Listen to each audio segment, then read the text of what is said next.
All right, so now it's time to get your cash flow manager and your cash flow strategist set up. If you have not done so, this is the perfect time to do it. So watching this video will help walk you through getting that set up.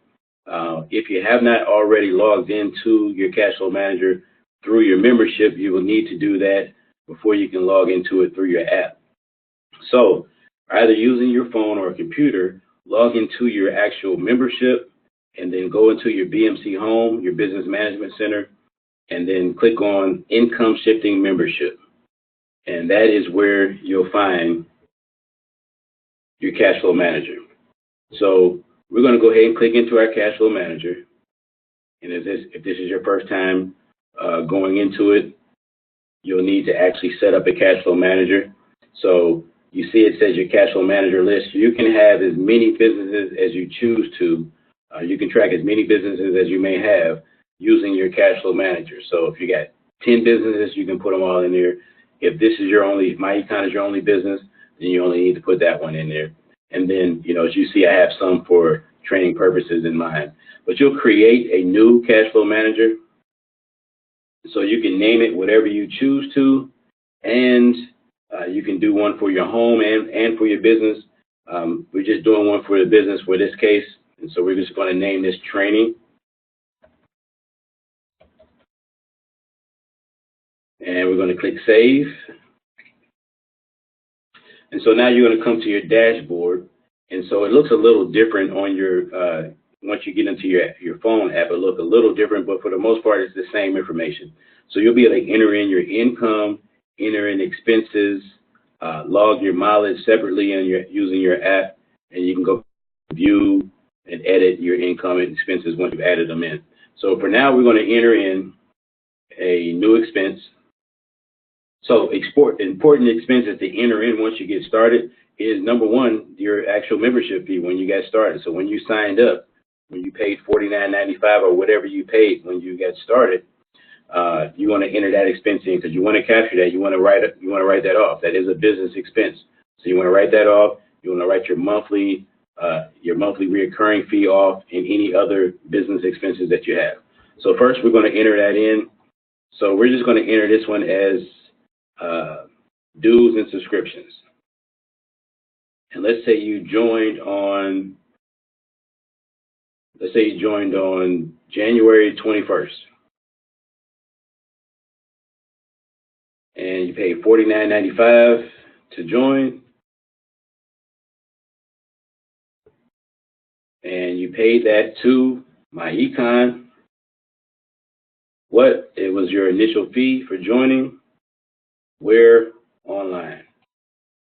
So as you can see, I have these already, they're popping up for me automatically, but you'll have to type your information in, whatever pertains to your particular situation. So we got our $49.95 fee in. We paid it to MyEcon for our initial fee for joining, and we did that online. Now, there will be some fees where you actually go to a location. You can put that location's address. Some people actually put the MyEcon address for the where, but you can also just put online. And then if you want to put any particular notes related to that situation, I went to meet with John, and John signed me up. Whatever you want to put into the notes, you can put that in there if it's going to be helpful for you. Now, real quick, if there's any expense that you're entering in that does not have a category in the list, you can create your own expense. So if you need to, you'll just click on customize expense, custom expense types, and create your own. But for the most part, everything is in there. Now, this expense, there's no requirement to upload a receipt for this. But if you did need to, you would click here for browse. If you're on your computer, you'll browse your computer for your receipts. If you're on your phone, you'll browse your phone for your receipt. Then there's no mileage associated with this particular sign up. But if this person had gone out to an event and signed up at the event, they could actually track their mileage to and from that event right here. So they would, click on their auto 1, 2, or 3 and then enter their mileage. So we'll come back and do that. And this is not a recurring expense either. So this is just our initial fee. So we're just going to come back and we're going to save the entry. Now, You notice you don't see the expense show up in your expense log down here. That's because this is filtered only for the month of February. So we're going to take this back to January 1st.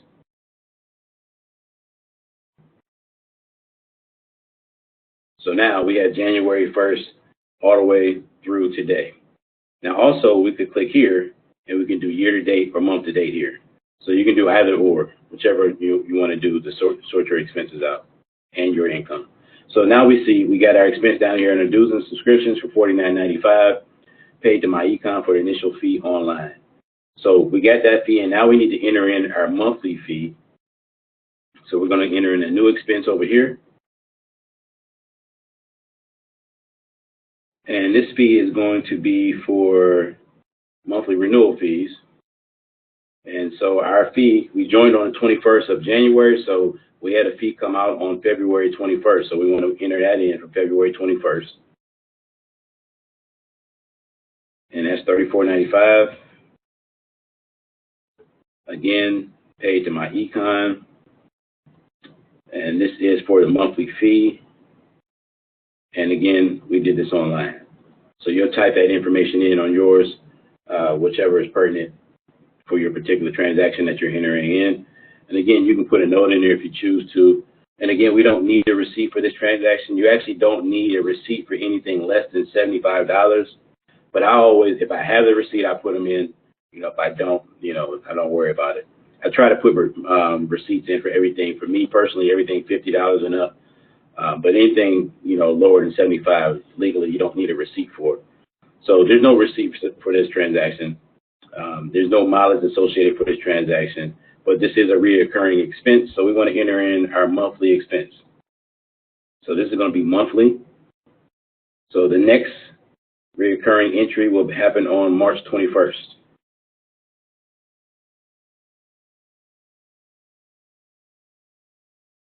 So we got that set up. The last payment came out on February 21st.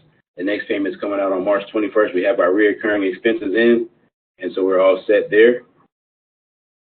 So now you can see we have our additional expense in. So we have two of our expenses in. Now let's enter in an expense that we would need a receipt for and that we would need to enter in our mileage for. Now on your phone, you can enter in mileage separately. So if you're driving somewhere, there's no expense associated with it, you can just enter in mileage. Or otherwise on your computer, you can just enter in a new expense and just put in mileage with no expense associated. So we're going to enter in, let's say we have a meeting at Applebee's. So we're going to have a meeting at Applebee's, and let's say we had this meeting. Let's go ahead and enter it here. And we'll just say this was a meeting. And this meeting happened on the 23rd. And we spent $25. And the money was paid to. So when it says who is the money paid to? Who did you give your money to? So we gave it to Applebee's. Now, if there was a fee for this meeting, then whoever was hosting the meeting, the fee went to their company or their organization or whoever the person is. So it was Applebee's. We can say it was a business meeting, and it was Applebee's on Main Street. So you can enter in the address for that location and then notes will say we met with a teammate. So you would type all this information in, but you met with a teammate or met with a prospect or whatever the case is, and you enter all that information in, so you get it all in there. Now, again, this is only $25, but if you have a receipt, I would just put it in there just to be on the safe side. You don't have to, though. But if you had your receipt and it was uploaded in your computer, you would browse your computer and enter in that receipt. If it's on your phone, you'll click Browse, and you'll find the receipt in the pictures on your phone, and then attach it accordingly. So that would populate and then show up here. And then now we have mileage associated for this particular meeting. So let's say we had vehicle number 1, and the mileage that we started off with, our beginning mileage was 50,625. And our ending mileage was 50,675. So that's a total of 50 miles. So it was 25 miles there, 25 miles back, or Maybe there were some other things that happened along the way. So we got our mileage in there. This is not a reoccurring expense, so we're all set. We entered in our receipt for the meeting at Applebee's that we spent $25 at, and this was a meeting, and we got our mileage in, so we're all set. We get everything in. All right, so we got everything in. As you can see, our total for our expenses is $109.90 so far, and then we got 50 miles so far. So this will add up. If you got multiple vehicles, or add up each vehicle and add up all of your expenses as well. And if we entered in any income, as you get income, you want to enter that information in as well. And so it'll track all of your income, all of your expenses as you go throughout the year. So again, like I said, on your phone app, you can enter in mileage only by itself. So if you have something where you drive somewhere but you didn't spend any money, you can enter in the before and after odometer for that and enter in your total mileage for that. So here on your dashboard, real quick, let's go through a few things. So I already showed you how to sort the dates. Now over here, if you have income entered in, you can view only income, you can view only expenses, or you can view both by just clicking on both of them. So as you see, we have no income entered in, so income shows 0. So there's no need to view that. We don't have that entered in. And then you can view these as categorized based on the categories you chose, or you can use them, look at them as uncategorized, and they'll be sorted by the actual dates that they were entered in. So if we put them as categorized, you'll see that we have dues and subscriptions, meeting and seminars, and monthly fees. So it'll break it out by its own category. And this is how your document will look when you print it out for your tax professional. Everything will be entered and listed in its own category.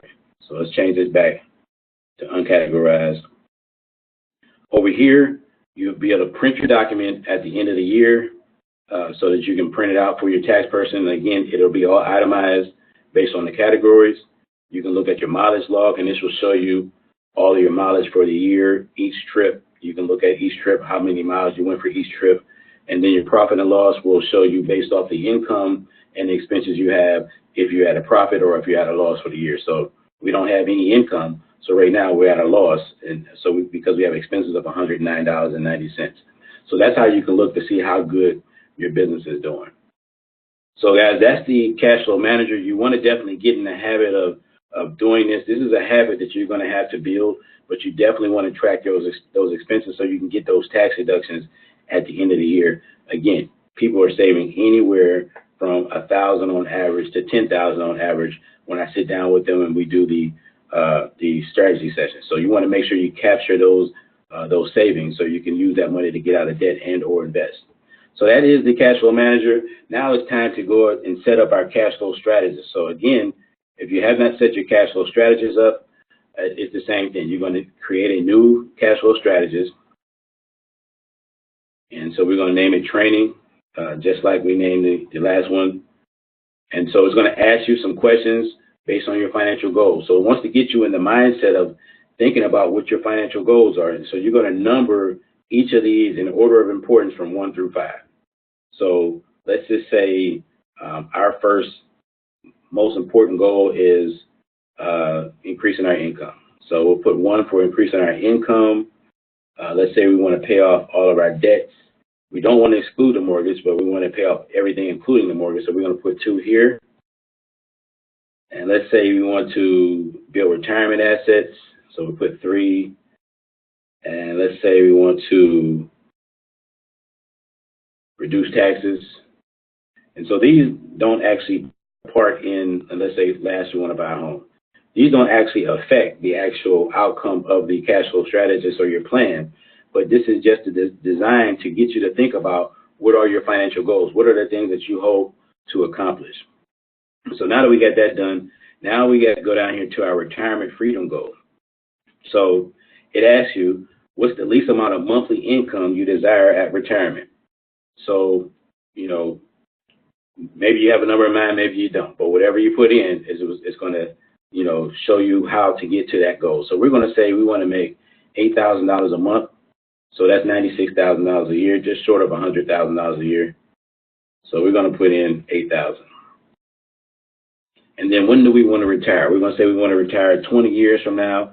You choose whatever number works for you. If it's longer, if it's shorter, as you go through it, you can determine what needs to happen to make it shorter if you choose to do so. So we'll start with 20 years.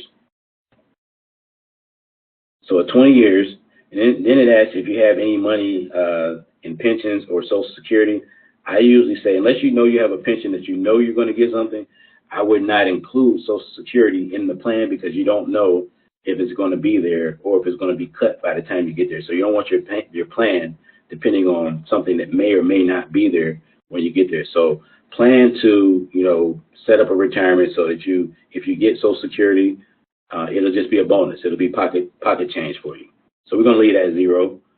And then it asks, do we have any money in investments like 401ks or anything like that? Now, we're going to say no for this example, but if you have it, you want to put your number in there. How much money do you currently invest monthly long-term savings? We're going to say 0. How much money monthly can you invest in long-term savings? We're going to say this person can't afford to invest any additional money right now. So we're going to leave that at 0. How much money do you have set aside for emergencies? They don't have anything set aside. So that's something you want to consider, is making sure that you actually, as you're doing this, you want to also set up an emergency fund.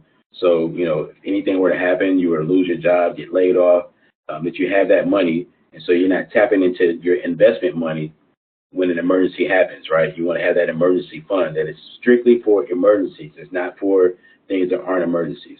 All right, so you want to think about that too, but we're not going to actually set that up in this example, but think about that for yourself. Now, to ask you, do you currently have a plan in place to accomplish your retirement goal in the desired time? So we're going to say no, because we're not investing anything right now, so we're definitely not ready for that. Now, debt elimination. So we got to put our information in here that we want to pay off. So first, let's say we got a car note we want to pay off, and let's say we owe $21,000 on the car. And let's say our monthly payment on the car is $325. All right. So we got our car note in. Now let's add some more debts. Let's say this person has a student loan.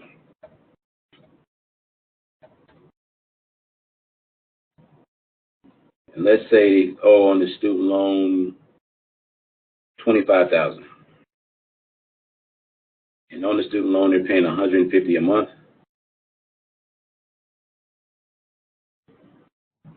And they have a credit card, and they owe $3,000 on the credit card, and let's say they're paying $60 a month on the credit card, and they have a mortgage, and the mortgage, they say owe $60,000 on the mortgage, and they're paying $750 a month on the mortgage. So we got all our debts in. They got a car note, student loan, credit card, mortgage that we want to pay off. So we got that in. Next up is enter your reoccurring monthly expenses. Now, this is where you're going to look at any expenses that you have that you can lower or eliminate. So if you got expenses that can be lowered, that saves you money, then you want to put those in. If you have expenses that you can't lower, you can't eliminate, there's no sense in entering them in there. You're just going to waste your time. So we can enter in something like a cable bill. And let's say our cable bill is $200. But we find that we can lower that down to $110. Maybe we get some streaming services and only get internet, or whatever the case is. Whatever way we can lower that to put more money back into our pockets, into our household, is best to do it. Next up, let's say we got a cell phone.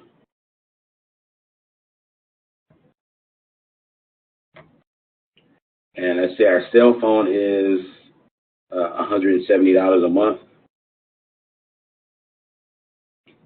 And let's say we lower that down to $110.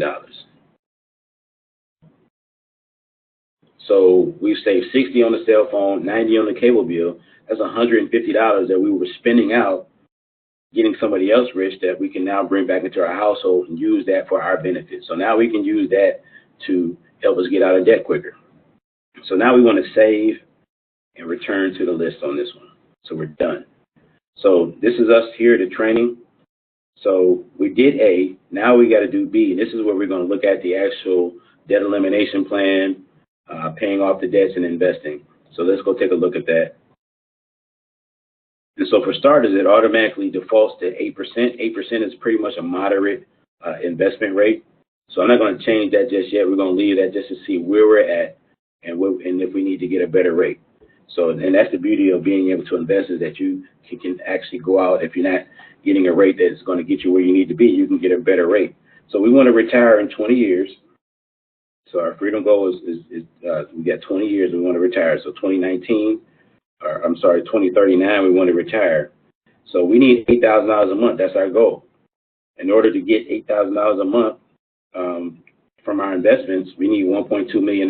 So that you understand, when we're talking about 8%, 8% of the $1.2 million is going to pay us at least $96,000 a year, which would allow us to live off of $8,000 per month. So why is this calculating like this at minus $50?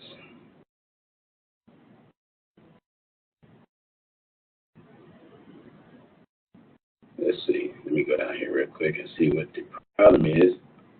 All right.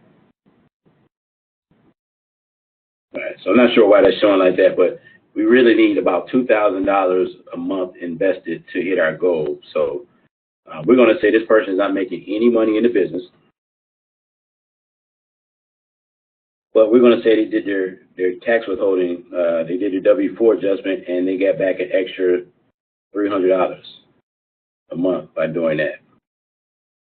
So they got $300 extra a month doing that, and they saved $150 from lowering expenses. So that's an extra $450 a month that they have now that they can put into their debt elimination and investment plan. So let's go down and save that so it recalculates. Okay, so all right, this is acting up, but it's still showing us negative 50. But we're still about $2,000 that we need monthly to hit our goal. So now let's look at our debt elimination. So we got this extra $450. So we got extra $450 right here that we can take some of it out, use for personal use. We can use it, put it into an emergency fund, or we can invest it into a 401k or whatever. So we're going to first get out of debt. So this is using a debt snowball. So what it's going to do is this is going to say we're going to pay the highest interest debt off first. So as you see, we put our credit card in third, but this is saying we're going to pay the credit card off first. So we're going to pay the credit card off first. So we have an extra $450. We're paying $60 a month on the credit card. Now we're going to pay $510 a month until we pay that credit card off. We're going to pay that credit card off in 6 months. Okay, now we're going to take that $510 and put it on the car note and pay $835 a month. Now we're going to pay the car note off in 26 months. Then we're going to take that money we freed up from both of the credit card and the credit card and the car, which is $835 a month, plus the $450, or including the $450. Now we're going to put that on the mortgage, and we're going to pay off the $60,000 mortgage in 38 months. And then we're going to roll that into the student loan and pay the student loan off in 15 months. So altogether, it's going to take us about 85 months to get out of debt, 7 years to get out of debt. So we're debt-free in 7 years. We paid off $109,000 in just 7 years. So 2026, we're debt-free. And once we become debt-free, we'll have an additional monthly cash flow of $1,735 monthly that we can do whatever we choose to do with it. We can invest it, we can travel, but the goal here is to create the investment so that we can become financially free. So let's see if we can actually hit that goal. So again, we get this money freed up. We can take some of this money out, put it in an emergency fund. We can keep some for personal use. But for the sake of this example, we're just going to invest it. Now, again, our rate of return is 8%. We want to retire by 2039. So let's see when we'll be financially free. We won't hit our goal until 2051, right? We need 1.2 million. We won't cross 1.2 million until we get to 2051. So that's not where we were trying to get to. We wanted to retire in 2039, so that's not going to work. So we either need to invest for a longer period of time, invest more money, or get a better rate of return. So we're going to say, what if we get 12%, right? And if you have not done your investment training, my econ investment training, you'll learn how to go get the rates of returns that you need so that you can hit the goals that you have. So we're going to invest this at 12%. So let's go down and save this so it recalculates. All right. So now, again, this part is not working right, but it still shows correct information at the bottom. So it still takes us 85 months to get out of debt. But now 12%, let's see when we can hit our financial goal. 2041. So 2041, we achieved the amount that we need. We need 800,000, and in 2041, we hit 866,000. So we hit the goal. Still 2 years too long, though, right? So it's not quite what we want, but if you can live with that, cool. But if not, then we still need to get a better rate of return or invest some more money. So once you go through the investment training, you'll learn that you can get better rates. So let's just do 14%. I think 14% will get us right where we need to be. So again, we got to go save this. Okay, so now we just need 685,000 to hit our goal. So now we want to retire in 2039. Bam. 2039, we hit the amount we need to retire, to reach our financial freedom goal. So without making any money in the business, we just used the strategy and the investment education to hit our goal. We got out of debt, we saved on taxes, and then we were able to invest the money that we freed up from getting out of debt and the tax money and eliminating or minimizing expenses to put into our investment plan. And so now in 2039, we hit our financial freedom goal in just 20 years. So again, we didn't make any additional money. Another thing that was not included, it was tax savings that we could have sped the process up. So because this is a home-based business, those expenses that we were minimizing, expenses that we did not add, all of those things are tax deductions. So we can easily save, $1,000 to $10,000 a year just from the tax deductions, which would help us pay the debt off quicker and achieve our financial freedom date quicker.